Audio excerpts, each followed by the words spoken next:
Good morning. Are you ready for a word? Just kidding. Hopefully not, though. I'm gonna wait for people to jump on. I know a lot of people have some technical difficulties, and right now, nobody has found the video yet. Oh wait, here's everyone. Hey, Brandy. I'm gonna set up to record this so that you guys can go look at the podcast in the event that we have difficulties on this live feed. Hi, Stipix. Set up my computer. Lyle and Clark. Hey, Jana and Augie. Hey, Fran.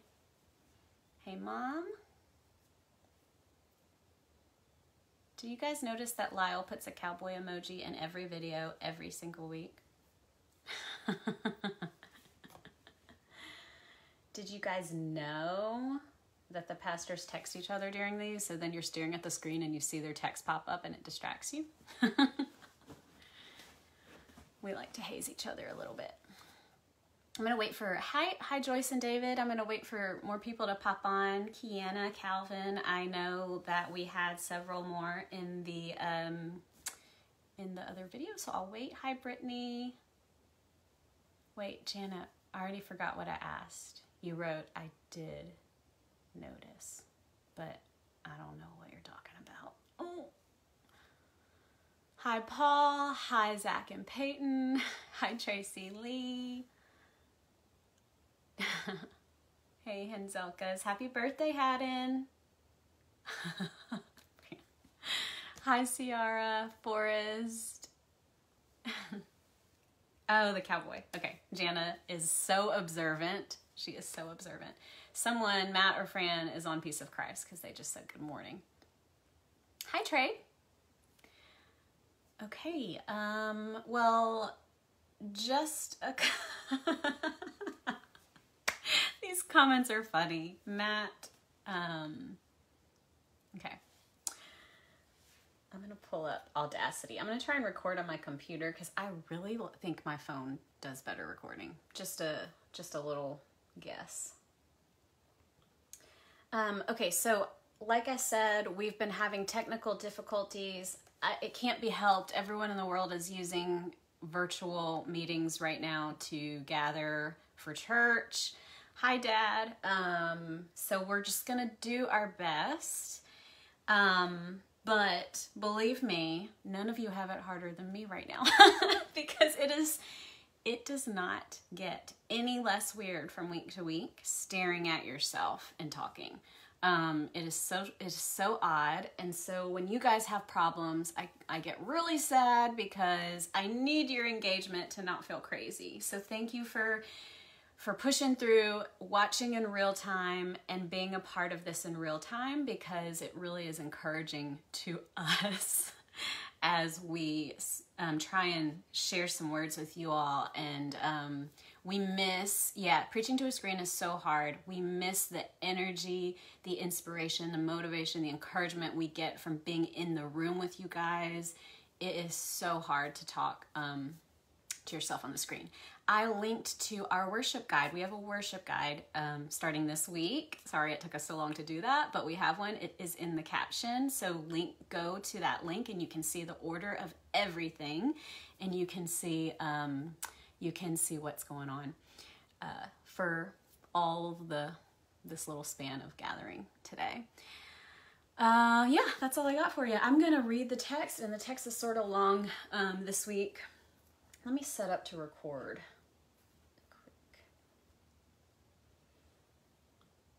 All right, so today's reading is from the lectionary for the third Sunday in Easter, and it is the walk to Emmaus.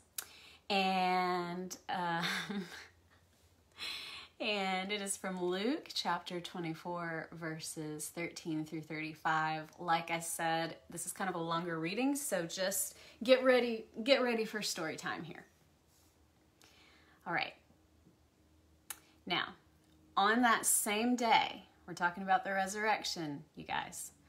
On that same day, two of them were going to a village called Emmaus, about 7 miles from Jerusalem, and talking with each other about all these things that had happened. While they were talking and discussing, Jesus himself came near and went with them, but their eyes were kept from recognizing him. And he said to them, "What are you discussing with each other while you walk along?" They stood still, looking sad. Then one of them, whose name was Cleopas, answered him, "Are you the only stranger in Jerusalem who does not know the things that have taken place there in these days?" He asked them, "What things?" They replied, "The things about Jesus of Nazareth, who was a prophet, mighty in deed and word before God and all the people, and how our chief priests and leaders handed him over to be condemned to death and crucified him. But we had hoped that he was the one to redeem Israel. Yes, and besides all this, it is now the 3rd day since these things took place. Moreover, some women of our group astounded us. They were at the tomb early this morning, and when they did not find his body there, they came back and told us that they had indeed seen a vision of angels who said that he was alive. Some of those women who were with us went to the tomb and found it. Some of those who were with us went to the tomb and found it just as the women had said, but they did not see him." Then he said to them, "Oh, how foolish you are, and how slow of heart to believe all that the prophets have declared. Was it not necessary that the Messiah should suffer these things and then enter into his glory?" Then, beginning with Moses and all the prophets, he interpreted to them the things about himself in all the scriptures. Now, as they came near the village to which they were going, he walked ahead as if he were going to go on. But they urged him strongly, saying, "Stay with us, because it's almost evening, and the day's now nearly over." So he went in to stay with them. When he was at the table with them, he took bread, blessed and broke it, and gave it to them. Then their eyes were opened, and they recognized him, and he vanished from their sight. They said to each other, "Were not our hearts burning within us while he was talking to us on the road, while he was opening the scriptures to us?" That same hour they got up and returned to Jerusalem, and they found the 11 and their companions gathered together. They were saying, "The Lord has risen indeed, and he's appeared to Simon." Then they told what happened to them on the road, and how he had been made known to them in the breaking of the bread. We hear the voice of God in these words. Thanks be to God. All right, so in our story today, 2 of Jesus' disciples are walking to a town called Emmaus on the same day as Jesus' resurrection. I know it's been a few weeks for us, but we're still on the same day in the lectionary. The 2 Marys and Joanna have already discovered the empty tomb. They've witnessed the miracle. They've gone and told others what has happened. And so these 2 are walking and talking, processing it all together.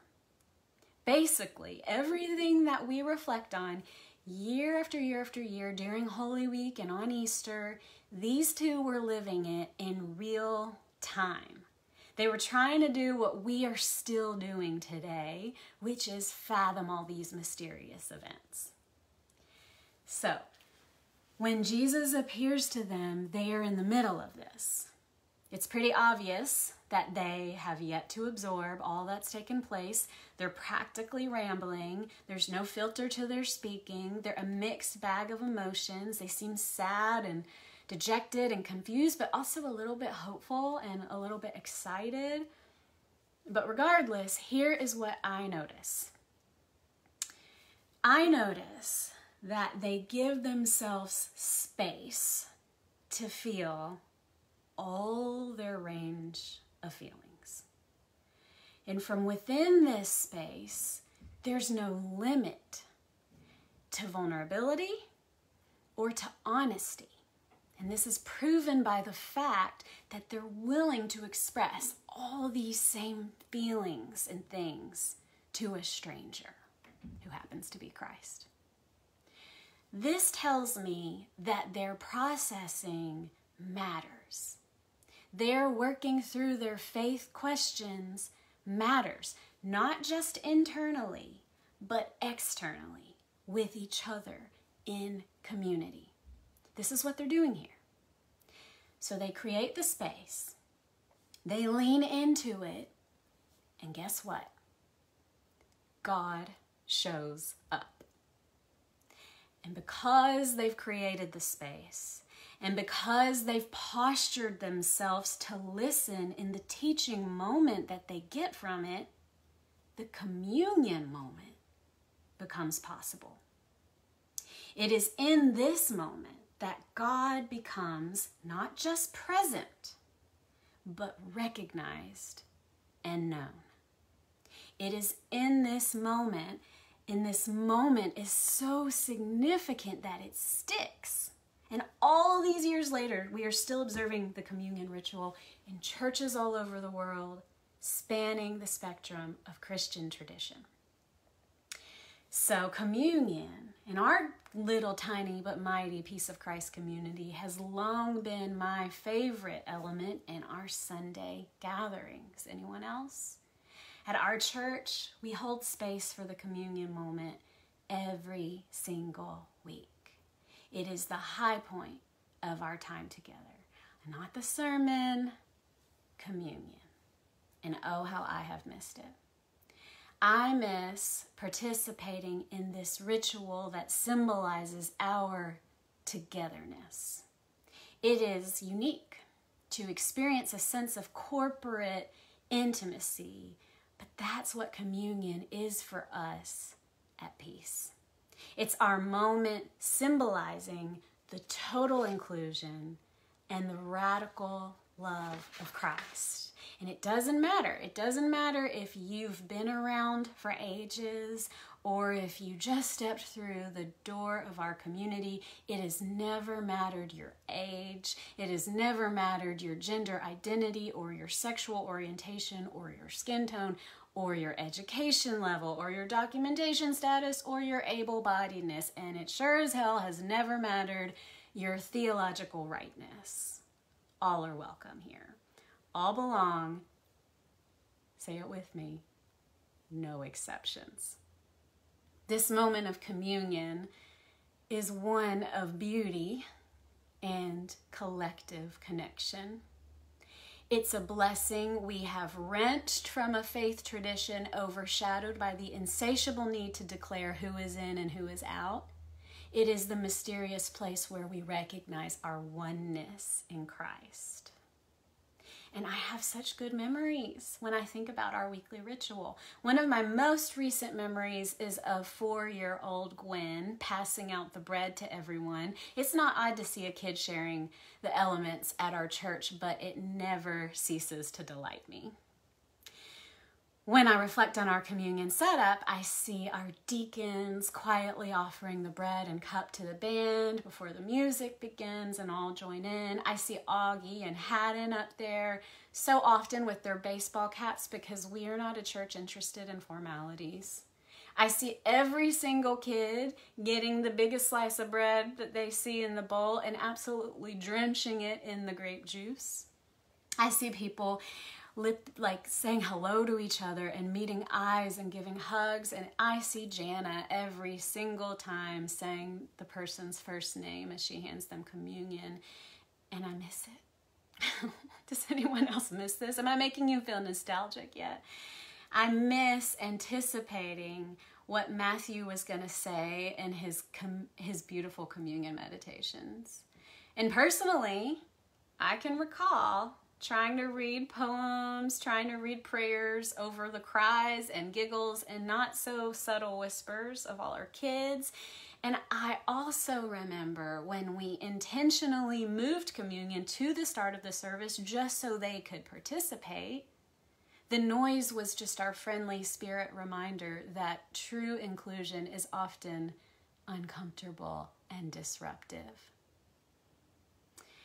I have a memory of my own daughter at 2 years old, sprinting up to the front in the middle of a service because she had spotted the bowl and the cup on a table, and she was yelling in 2-year-old English, "Want more, want more." And I ran and got her, of course, but I remember thinking to myself, yes, little one, this communion moment is yours too. It is our shared moment, and it will leave you so satisfied you are compelled to indulge in it again and again. So, indeed, communion is a powerful moment. And why wouldn't it be? It was one of the last things Jesus did with his friends before he died. And it was also one of the very first things he did when he saw the disciples again in today's reading. In fact, it was in participating in this breaking of the bread moment that the disciples in this story realize that Christ had been present with them all this time, walking with them, teaching them, no doubt surrounding them with Christ's love. But it is in communion that Christ becomes not just present, but recognized and intimately known. See, I think there's a difference between divine presence simply existing, being with us, and then our own engaging and knowing this presence closely. In this story, it takes the communion moment for these apostles of Christ to wake up to this truth. It was in the breaking of the bread, not just with Jesus, but with each other, that they saw the face of God. And it is from this place that they are compelled to do the work of Christ, to go and tell everyone they know what happened, what they experienced, and all they had been taught and told. This imagery is powerful, right? Because it's one of community.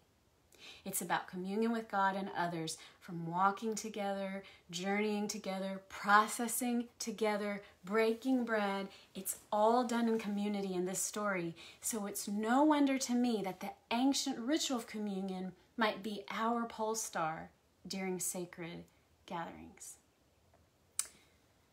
But gosh, what now, right? What about in this moment? People keep saying together apart, and I wonder what the holy ritual of communion looks like now. How do we figure out communion together apart? What does faith community look like together apart? We've had no choice but to figure this out in the last 6 weeks. And I think we have together discovered some non-negotiables along the way. And one of those things that we've discovered right off the bat is that creativity is essential in carrying on right now. Creativity is essential in carrying on.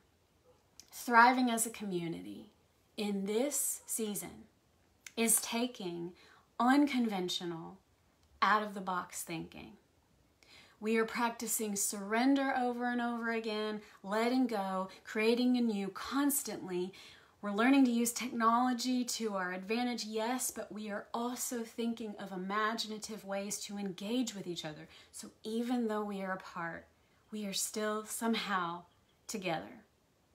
And I want to know what your thoughts are here. What creative ways are you using to engage community right now?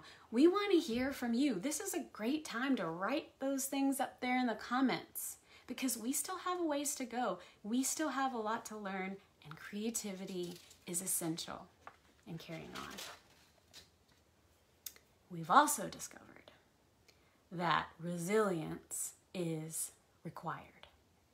Resilience is required because we absolutely must stay determined and devoted in our care for one another. We display resilience in every act of love. We display it in every act of love, in every dinner cooked for another person, every banana bread baked, groceries dropped on the doorstep, birthday Zoom or drive-by with signs. This is resiliency. It is community in defiance of pandemic. This is a foreign way of living, but damn it if this is not the stuff of communion, right? We need it. We need creativity. We need resilience. And I also think that we need to nurture within us a mystical hope. A mystical hope. I'm borrowing from Father Richard Rohr here, and specifically him quoting a friend and colleague of his, Cynthia Bergault, who writes about mystical hope. And this is what she says. 1, mystical hope is not tied to a good outcome, to the future. It lives a life of its own without reference to external circumstances and conditions. 2, mystical hope has something to do with presence, the immediate experience of being met, held in communion by something intimately at hand. And 3, mystical hope bears fruit within us at the psychological level in the sensations of strength, joy, and satisfaction. Doesn't that sound good? Like, we can know satisfaction? That's a bonus. I did not know that would even be possible in the whole mystical hope situation. Thought it would be all spiritual, all otherworldly. No, right here and now, we are in dire need of this mystical hope. Specifically, I'm speaking as a faith community. We need to foster mystical hope on a communal level, one that informs our DNA and carries our culture into the future. Mystical hope is cultivated through our inner work, and it is solidified in communion with one another. We are one, and we need each other. We need each other to develop creativity and to develop resilience. We need each other to recognize God's presence in our lives and in this world right now. We need each other to nurture a mystical hope that's not based on circumstances or outcomes. We simply can't have a hope that is based on happiness or security right now. That kind of hope was always cheap anyway, right? But it won't do now. And it didn't do for Jesus and his friends either, way back when they first practiced communion before he died and at his resurrection. For example, I wonder how the 2 in today's story felt when Jesus left them again. Surely while he was with them, they felt his divine presence. They felt intimately held in communion with him. But what about once he left? Because the text says that they finally recognized him and he vanished. Like it didn't say, and then Jesus left. It says, and he vanished. Like he was literally like, peace. They could have deflated from this, right? But they didn't. They didn't stick around talking about what it could have meant or just like being sad. Mystical hope had energized them to go straight away to their friends, meaning they cancel the plans they had in Emmaus and they go back to Jerusalem. The work couldn't wait. They had been given a hope no longer tied to the worldly outcomes, and where that spirit flow led, they followed. This is the kind of hope we need right now. In this place of being stumped and being sad and being scared and really missing our people, because it's getting out of hand, right? Like we miss our people, our sacred communities, both near and far. And just when hope seems hardest to practice is when we need it most. But just because it's more difficult doesn't make it less necessary. Just because it's more difficult doesn't make it less necessary. So, I've been meditating on this song all week while writing this sermon. It's a song I love. I've listened to it so many times. It is called All Is Not Lost by The Brilliance. It's a great song for meditation, actually. It's healing. It's beautiful. I want you to look it up after this whole thing is done and listen to it. Just sit with it. I love the words, but there's a part I want to share with you. He sings this. Listen closely. May the seeds of peace be scattered, birthing trees whose shade gives us rest. It's in the guide. May the seeds of peace be scattered, birthing trees whose shade gives us rest. We are planting some things right now, you guys.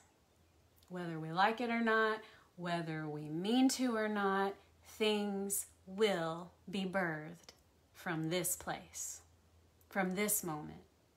We are sowing for the future right now. Even as we're fiercely present, we are sowing for the future. And I just wonder what difference it might make if we fertilize that planting with some mystical hope. So, to end, I just want to tell you now that we're going to start with communion. This is how we're going to start with communion as we know it, sort of. Next week, same time, same place, be here with us. We're going to have communion moment together. We're going to do it. Bring your crackers or your sourdough bread or your cinnamon rolls and your juice or wine or mimosas. I don't care what you bring, just bring what you have and be here to do communion with us. It's like any other ritual. It's a marker in time. It's a living, moving, breathing altar space. It's not a magic trick. It's not going to change our circumstances or banish our grief. It's a space created. It's an intention set to symbolize a deeper reality, to display mystical hope as a collective. Communion is and will always be our place to know God intimately, all while sacred community bears witness. There's power in it, and there's power with us still, even as we are apart. Amen. I love you guys. I'm going to get off here and invite you to hang around and wait for Matthew to give us some liturgy. But I'll talk to you guys later.